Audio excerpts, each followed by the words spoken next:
नमस्कार, आज हम पढ़ेंगे पाठ 6 का अभ्यास। अभ्यासात जायते सिद्धि, अभ्यास से सफलता पैदा होती है। पहला प्रश्न है, पाठस्य आधारेण अधोलिखितानां प्रश्नानां उत्तराणि एक पदेन लिखत। पाठ के आधार पर नीचे लिखे गए प्रश्नों के उत्तर एक पद में लिखिए। पहला प्रश्न है, प्रधानमंत्री संग्रहालय कीदृशी प्रौद्योगिकी प्रयुक्ता अस्ति। प्रधानमंत्री संग्रहालय में कैसी प्रौद्योगिकी प्रयोग की गई है। तो वहां पर कौन सी टेक्नोलॉजी प्रयोग की गई है? डिजिटल प्रौद्योगिकी, डिजिटल टेक्नोलॉजी। दूसरा है, होलोग्राम द्वारा कस्य भाषणम दृश्यते। होलोग्राम के द्वारा किसका भाषण दिखाई देता है? प्रधानमंत्रिणः, प्रधानमंत्रियों का। तीसरा प्रश्न है, कस्यः प्रभावः दैनंदिन जीवने दृश्यते। किसका प्रभाव दैनिक जीवन पर दिखाई देता है? तो उत्तर है डिजिटल योजनायाः, डिजिटल योजना का। अगला प्रश्न है, भारत सर्वकारस्य महत्वाकांक्षिणी योजना का अस्ति। भारत सरकार की महत्वाकांक्षी योजना कौन सी है? उत्तर है डिजिटल योजना। अगला प्रश्न है, फास्टैग इत्यस्य उपयोगेन कस्य संग्रहणम भवति। फास्टैग इसके उपयोग से किसका संग्रहण होता है? मार्ग शुल्कस्य। प्रश्न संख्या 2, पाठस्य आधारेण अधोलिखितानां प्रश्नानां उत्तराणि पूर्ण वाक्येन लिखत। पाठ के आधार पर नीचे लिखे गए प्रश्नों के उत्तर पूर्ण वाक्य में लिखिए। पहला प्रश्न है, प्रधानमंत्री संग्रहालय, प्रधानमंत्री संग्रहालय में कः क्या डिजिटल प्रौद्योगिकियां प्रदर्शिता सन्ति। डिजिटल प्रौद्योगिकियां प्रदर्शित की गई हैं। कौन सी डिजिटल प्रौद्योगिकियां प्रदर्शित की गई हैं? पहला है होलोग्राम, वर्धिता वास्तविकता एआर, आभासीय वास्तविकता वीआर, कृत्रिम बुद्धि एआई, डिजिटल प्रक्षेपणम च इत्यादि प्रौद्योगिकियां प्रदर्शिता सन्ति। दूसरा प्रश्न है, जना किमर्थम सांगणिकम अपराधेन पीड़िता सन्ति। लोग किस प्रकार साइबर अपराध से पीड़ित होते हैं? उत्तर है, जना प्रायशः लोभात भयात वा। लोग प्राय लोभ से अथवा डर से सांगणिक अपराधेन पीड़िता भवन्ति, साइबर क्राइम से पीड़ित होते हैं। अगला प्रश्न है, यशिका डिजी लॉकर इत्यस्य उपयोगम कथम करोति। यशिका डिजी लॉकर इसका उपयोग कैसे करती है? उत्तर है, यशिका स्वस्य आधारपत्रम विद्यालयम प्रमाणपत्रम च डिजी लॉकर इत्यस्मिन् सुरक्षितम करोति। यशिका अपना आधार पत्र और विद्यालय का प्रमाण पत्र डिजिटल लॉकर में सुरक्षित करती है। अगला प्रश्न है, डिजिटल भारतस्य वित्तीय समावेशन काः योजना सन्ति। डिजिटल भारत के वित्तीय समावेशन की कौन सी योजनाएं हैं? इसका उत्तर है, डिजिटल भारतस्य वित्तीय समावेशन यूपीआई, रुपे कार्ड, जनधन योजना इत्यादि यह योजना भवन्ति, इत्यादि योजनाएं हैं। अगला प्रश्न है, डिजिटल भारते शिक्षायाः क्षेत्रे केषां पटलानाम् उपयोगः करणीयः। डिजिटल भारत में शिक्षा के क्षेत्र में कौन से वेबसाइट का प्रयोग करना चाहिए? उत्तर है, डिजिटल भारते शिक्षायाः क्षेत्रे दीक्षा, स्वयंप्रभा, ई पाठशाला, भारतीय राष्ट्रीय डिजिटल पुस्तकालय, निष्ठा, पीएम ई विद्या इत्यादि पटलानाम उपयोगः करणीयः, इत्यादि पोर्टल का प्रयोग करना चाहिए। अगला प्रश्न है, ग्राम्य क्षेत्रेषु डिजिटल सेवानां समस्या कथम निराकर्तुं शक्यते। ग्रामीण क्षेत्रों में डिजिटल सेवाओं की समस्या को कैसे निराकरण किया जा सकता है? उत्तर है, ग्राम्य क्षेत्रेषु अन्तर्जालस्य उत्तरोत्तरं विस्तारं कृत्वा उच्चगतेः जालस्य उपलब्धि कार्येण च डिजिटल सेवानां समस्या निराकर्तुं शक्यते। ग्रामीण क्षेत्रों में इंटरनेट की उत्तरोत्तर विस्तार करके और उच्च गति का इंटरनेट उपलब्ध करा के डिजिटल सेवाओं की समस्या का निराकरण किया जा सकता है। प्रश्न संख्या 3, अध दत्तान शब्दान सम्यक संयोजित। नीचे दिए गए शब्दों को उचित प्रकार से जोड़िए। क्रम शब्द और संयोजनीय शब्द। पहला है होलोग्राम, कृत्रिम बुद्धि। दूसरा है यूपीआई, शीघ्र सुरक्षित सुगम च डिजिटल धन देय प्रत्यर्पणम। तीसरा है डिजी लॉकर, डिजिटल प्रमाण पत्रम।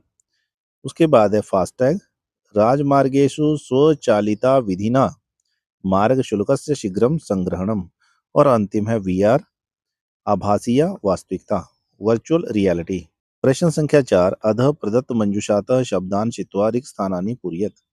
नीचे प्रदान किए गए मंजूषा से शब्दों को चुनकर रिक्त स्थानों की पूर्ति कीजिए। पहला है प्रधानमंत्री संग्रहालय होलोग्राम द्वारा। प्रधानमंत्री संग्रहालय में होलोग्राम द्वारा प्रधानमंत्रिणः दृश्यते। प्रधानमंत्री दिखाई देते हैं।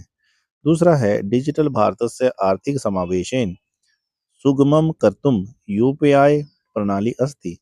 डिजिटल भारत की आर्थिक समावेशन को सुगम करने के लिए यूपीआई प्रणाली है। तीसरा है डिजिटल शासनम स्वचालित पारदर्शकम च सेवाम प्रदाति। डिजिटल शासन ऑटोमेटिक और ट्रांसपेरेंट सेवा प्रदान करता है। अगला है डिजिटल भारतस्य शिक्षा क्षेत्रे दीक्षा नाम डिजिटल शैक्षिक मंच अस्ति। डिजिटल भारत में शिक्षा क्षेत्र में दीक्षा नाम का डिजिटल शैक्षिक मंच है। अगला है भारतस्य डिजिटल परिवर्तनम सर्वाणि जीवन क्षेत्राणि स्पृशति। भारत की डिजिटल परिवर्तन सभी जीवन के क्षेत्रों को स्पर्श करता है। प्रश्न संख्या 5 अध अस्मिन् पाठे आगतानां शब्दानां आधारेण शब्दजालम प्रदत्तम अस्ति। नीचे इस पाठ में आए हुए शब्दों के आधार पर शब्द जाल प्रदान किया गया है। अत्र वामतः दक्षिणः उपरितः अधः च आधारं कृत्वा उदाहरणानुसारं शब्दान् रेखांकयत। यहाँ दाएं बाएं ऊपर और नीचे का आधार लेकर उदाहरण के अनुसार शब्दों को रेखांकित करें। जैसे जैसे डिजी लॉकर, संवाद यंत्र, होलोग्राम, माईगव, माई गवर्नमेंट, राजमार्ग, यूपीआई, अर्थव्यवस्था, कृत्रिम बुद्धि, स्वयं प्रभा, निष्ठा, फास्टैग, प्रौद्योगिकी। प्रश्न संख्या 6 अधोलिखितान शब्दान वर्गद्वये विभजत संगणक संबद्धा असंगणक संबद्धा च। नीचे लिखे गए शब्दों को दो ग्रुप में बांटें, कंप्यूटर से संबंधित और कंप्यूटर से संबंधित जो नहीं है। शब्द अंतर्जालम, शिक्षिका, संगणक, विद्यालय, ई पत्रम, पाठ्यपुस्तकम, डिजिटल लेखनी। तो जो कंप्यूटर से संबंधित है वो है अंतर्जालम इंटरनेट, संगणक कंप्यूटर, ई पत्रम ईमेल और डिजिटल। और जो कंप्यूटर से संबंधित नहीं है वो है शिक्षिका, विद्यालय, पाठ्यपुस्तक और लेखनी अर्थात पेन। प्रश्न संख्या 7 अधोलिखितानि वाक्यानि पठित्वा शुद्धम, शुद्ध के सामने टिक और अशुद्ध के सामने क्रॉस, इति चिन्ही कुरुत ऐसा चिन्ह लगाइए। पहला है होलोग्राम कृत्रिम बुद्धि एक प्रकार अस्ति। होलोग्राम कृत्रिम बुद्धि का एक प्रकार है। उत्तर है ये वाक्य शुद्ध है। दूसरा है वर्धित वास्तविकायाः उपयोगः ऐतिहासिक घटनानां प्रत्यक्ष अनुभवाय अस्ति। वर्धित वास्तविकता का उपयोग ऐतिहासिक घटनाओं के प्रत्यक्ष अनुभव के लिए किया जाता है, तो ये है शुद्ध। तीसरा है डिजिटल प्रक्षेपण मानचित्रम भारतस्य विकास यात्रां प्रदर्शयति। डिजिटल प्रक्षेपण मानचित्र भारत की विकास यात्रा को प्रदर्शित करता है, तो ये भी है शुद्धम। चौथा है फास्टैग इति राजमार्गेषु स्वचालित विधिना मार्ग शुल्कस्य शीघ्रं संग्रहणं करोति। फास्टैग हाईवे पर स्वचालित विधिना ऑटोमेटिक विधि से मार्ग शुल्क का, रोड टैक्स का जल्दी संग्रहण करता है, तो ये भी है शुद्धम सही। पांचवा है डिजिटल लॉकर इत्यस्य माध्यमेन केवलम आधार पत्रम सुरक्षितुम शक्यते। डिजिटल इसके माध्यम से केवल आधार पत्र को सुरक्षित किया जा सकता है, तो ये गलत है।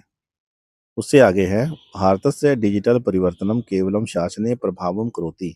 भारत का डिजिटल परिवर्तन केवल शासन में प्रभाव करता है, नागरिक जीवने न, नागरिक जीवन में नहीं, तो ये गलत है। उमंग, माईगव, जेम इत्यादि ई शासन मंचा सन्ति। उमंग, माईगव और जेम इत्यादि ई गवर्नेंस प्लेटफॉर्म है, तो ये ठीक है, सही है। प्रश्न संख्या 8 अव्यवस्थितान वर्णान शब्द दृष्टया व्यवस्थित रूपेण लिखित।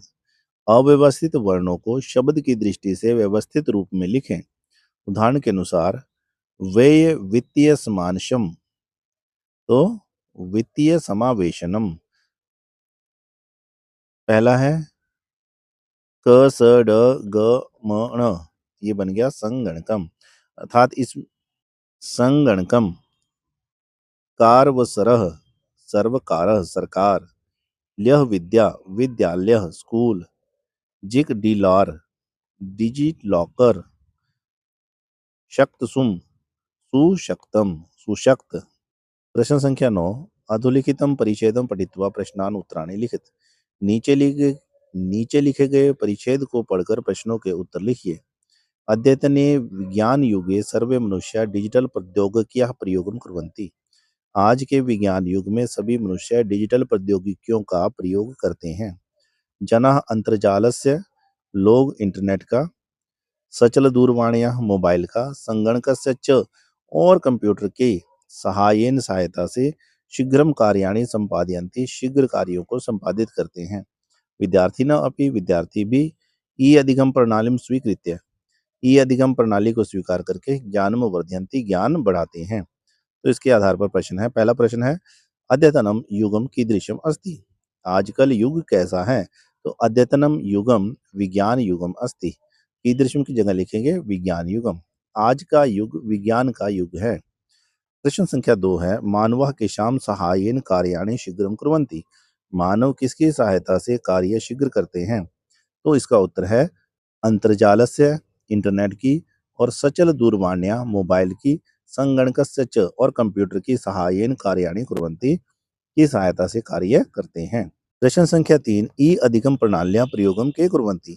ई अधिगम प्रणाली का प्रयोग कौन करते हैं? तो उत्तर होगा विद्यार्थिनः, विद्यार्थी। ई अधिगम प्रणाल्या प्रयोगम विद्यार्थिनः कुर्वन्ति।